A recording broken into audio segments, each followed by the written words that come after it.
Hello, Saroja Shive here with a brief holiday video. Just wanted to give an update to some stories that have happened in the news space, and particularly what I talked about the other day about Bitpay. It seems that they have retracted their $100 minimum. I found this out through some of my emails of the different businesses that I've used in the past, one of them being Gifter, the gift card place. And basically what has happened is that Bitpay will no longer have that $100 buy minimum, but what they will do is they will force users to utilize, hello, my favorite person, O Candace. Of course you're here. You're like my little personal James Bond. Yeah, so Bitpay retracted their $100 minimum pay for their merchants, and they're now requiring users to use Bitcoin wallets that have the Bitcoin payment protocol, which is very interesting because this is an old BIP. It was done by Mike Hearn and Gavin Andreessen. It's BIP 70 or 71. It's from 2013. And it's not a protocol that was heavily utilized. Now, these wallets, many of them, like Mycelium, which is on the list, Copay, Bitpay, have incorporated them. I think Mycelium and Copay have had it for a while. And basically, what this Bitcoin payment protocol is basically, instead of getting a QR code style Bitcoin address, you're getting like a website link that people are very familiar with attached to the merchant. And you send your Bitcoin to that, and it's basically all done in the back end and not necessarily quickly done on the, well, not as quickly because of the Bitcoin fees on the protocol. So it was just an easier way for merchants and customers to interact and engage with each other in a much UI friendlier way. But it's not something that was widely adopted. It just wasn't. And now, almost 5 years in, now Bitpay, which has started to do it for their debit card service, is now requiring that anybody who wants to put pay a Bitcoin invoice has to use one of these particular wallets, which is going to cause, if you're not already using a wallet that has that protocol, it's going to cause people to, move their wallets into a different wallet that's compatible and cause the network to increase. It's just weird. They could easily, if they choose to, they don't have to, do SegWit addresses, and it would resolve a number of these issues. I know they're really pushing the Bitcoin Cash, which is fine. That's what the direction for their company is going to. But for Bitcoin users, it seems that they're going all these like weird workarounds that don't seem to be very effective. And it'll be interesting to see. I imagine, because there was a very quick turnaround with this announcement that they removed the $100 minimum payment transaction, that how many merchants are going to stop using Bitpay as a service? How many of them are going to just stop and drop Bitcoin in general? Just simply because, again, another Bitcoin company that's just not fundamentally just doing the right thing for customers and merchants and services. And it goes back to what people have been saying about just Coinbase in general, how it's not really a Bitcoin company. It's just a business in general. And I guess you can put Bitpay in that regard. It's just a business, which is fine. All it means as users of the Bitcoin or cryptocurrencies in general, that we need to focus on businesses that are Bitcoin centric, that have the best interest in Bitcoin, that are willing to do what is necessary to enable Bitcoin to get out in the market, get into people's hands, to allow for merchants to utilize it as the payment platform if they choose to do so, to hold it, to find companies that have that in mind, whether it be actively using SegWit addresses, upgrading their wallets. Hold on a second, I have somebody pulling over here. Okay, you know, just these weird policies that just don't seem, they just seem very scuzzy.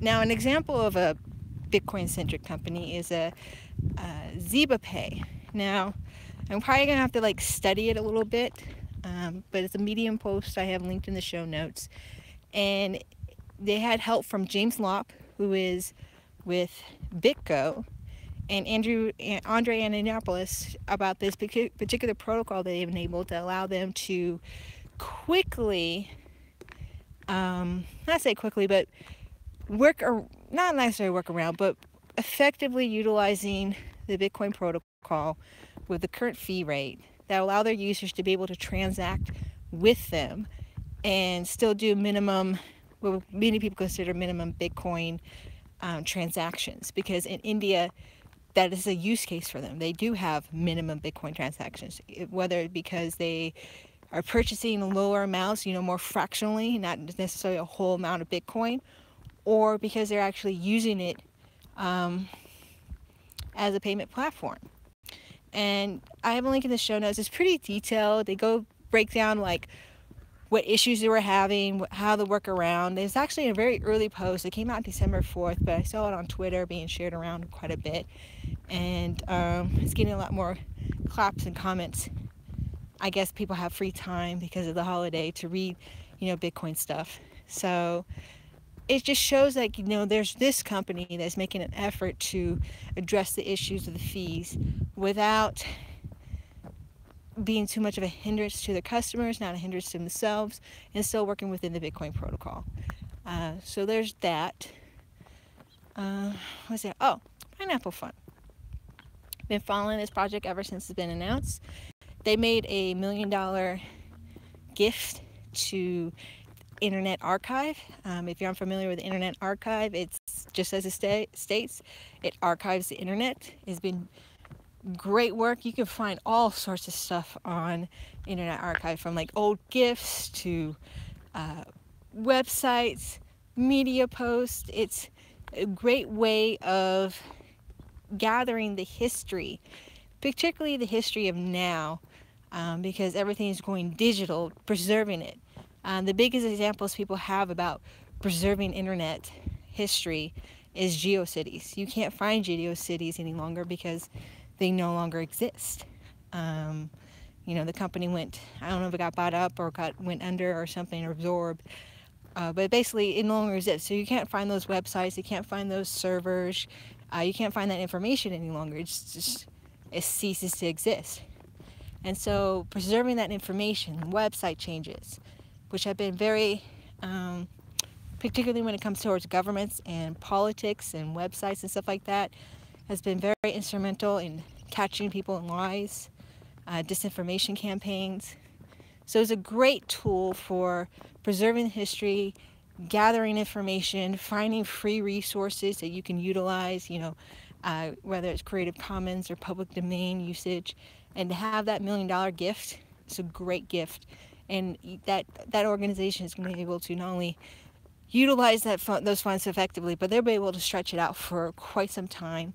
And if you know anything about fundraising, if you ever participated in any organization, whether big or small, just like the best example I can give, and I know this probably analogy doesn't work globally, but PBS is a public broadcast system here in America. It has these sponsors right before shows, so it's like both locally and national ones, like the Endowment for the National Arts, which primarily funds PBS. Then you have like James and Lily Gaines Fund, and they like sponsored this particular show.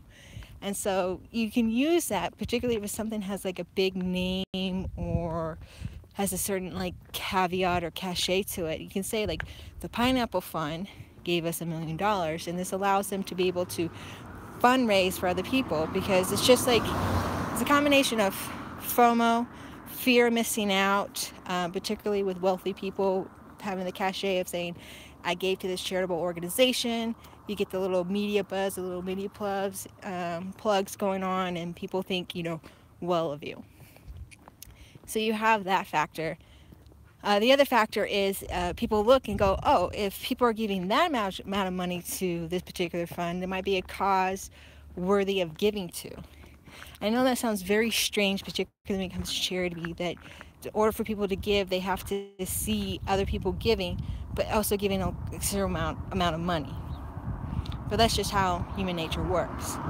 So I think I expect more from the Internet Archive in the coming year of 2018, thanks to this fund, which is almost like instantaneous. They're able to probably effectively not only hold that Bitcoin, I imagine, but actually utilize that Bitcoin because they are in the tech world per se. They could probably purchase, server space, pay developers in Bitcoin, websites, any gear that they need, any programs. I imagine a lot of them might be willing to accept Bitcoin versus other type of charitable giving stuff like, I don't know, winter coats or something like that. So I found that very fascinating. In the announcement, the Pineapple Fund also talked about how they're having a little bit of a rant about the fees again. That's what everyone's ranting about, and how they might be using Bitcoin Cash simply for the fact, even though they use SegWit addresses, they want to maximize the amount of Bitcoin given to all these funds. So that way, I guess you can say every penny goes to something, which is very understandable. We'll see how that goes. If you know of any, or if you're affiliated with, or you know someone who's associated with any charitable organizations, now would be the time. I know it's a holiday, it's crunch time, but they still have submissions that people is open right now. Not sure when it's going to close, but given the nature of how some of these things go, I would imagine that probably January 1st or somewhere around there, before the New Year's end, it might close. Don't know for sure. There's never been an announcement, but again, now would be the time to get your proposal together if you already have one, and submit it to the Pineapple Fund and see if your charitable organization's one that could benefit from, Bitcoin. I think that's pretty much it. Oh, just my personal tiny rant. I'm a big Dogecoin user. I hold Dogecoin. I use Dogecoin. I like Dogecoin. I might get into the new year why that is. Participate in the community. I moderate Doge News. So when I saw that Trevon James, for his end of the year, 5 coins to profit from, I got very livid, because Dogecoin has been very much pumped and dumped quite a bit, and it seemed that this time around, while it was still a pump and a little bit of a dump, it seemed that it was right in the wave of all the other coins with the highs of Bitcoin, and it actually got to about a penny at one point, which was nice. It was nice to see Dogecoin get to a penny. I've always felt that Dogecoin would be like a penny, nickel, dime currency, just by the sheer fact that it has so many coins in circulation, so there's not a scarcity. The fact that it does inflate every year. I think it's 10 billion coins, if I remember, every year. So there's that. And if you are the economic school of thought that you need a certain percentage of inflation in order to drive spending, then Dogecoin kind of fits those parameters. Now, maybe the inflation part is a little too high. That could easily be changed through consensus and development. I think since the change in that protocol, Dogecoin did take a dip. Some people dipped out because it's not, crypto really the scarcity factor like Bitcoin. But Dogecoin, they were trying something new. I think if you are of that economic principle, and really a lot of these economic principles, these theories, are being put to test in the cryptocurrency space. They're really fundamentally in the scientific method being put to the test. Does inflation drive spending? Is scarcity a necessity to drive value? All these different, economic concepts from Keynesians to Austrian economics are being challenged, really put through the ringer.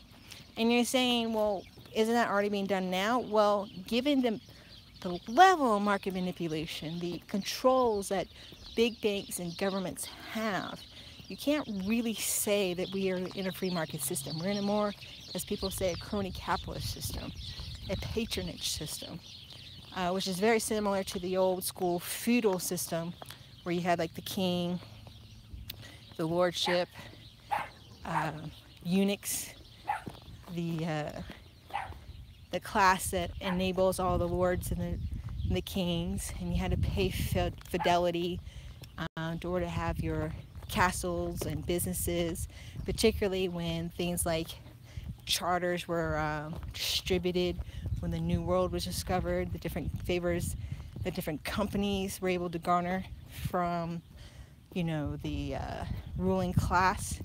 The biggest one is like the East India Company, which I've seen some crazy estimates about how much value in current days dollars that they possessed at one point in time in existence. So you have craziness like that going on, and so it's very hard to say like what real economic policies or free market or capitalism really looks like when you have these type of manipulations and controls. Here in the cryptocurrency space, while there is manipulation, it's not to that scale, it's not to that detail, and you are really fundamentally seeing whether or not these economic principles, these tenets that people have been citing for decades, are actually tenets. They're actually things that actually work. They're actually really, without the hand-holding or the type of government manipulation, the level of control the power structure has. Does it actually work? It's kind of like gravity. The whole feather, science project that you did as a kid, and the paper and the well, not a bowling ball, but like a ball, things falling down at the same rate and same time. You can do that in any experiment, any part of the world, and have the same results. Here, we're finally seeing that on a global scale of economics, fundamental economics at work.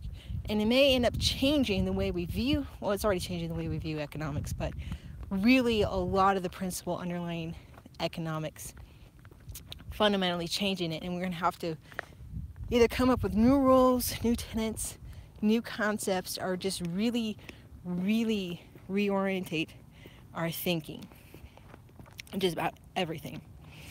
So that's pretty much it. Excuse me one second. I don't know.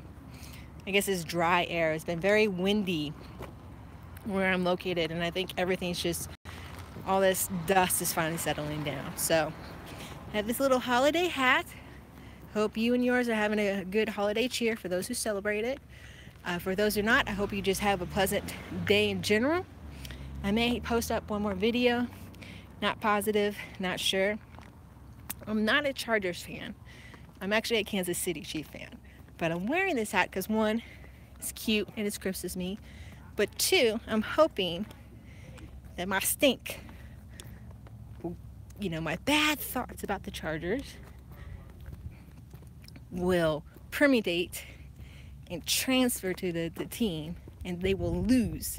So my team, Kansas City Chiefs, can have control of the West, play from home, and we finally can get past like the second round of the playoffs, finally win a game and go, I don't know, meet the championship. I'm not saying Super Bowl. I'm just saying get to the championship game for the AFC. For those that don't know what I'm talking about the NFL football, American football. But we'll see. Either way, it's going to be fun watching these playoff games, and the ending of the season. But that's it. Thank you so much for listening. And until next time, to the moon.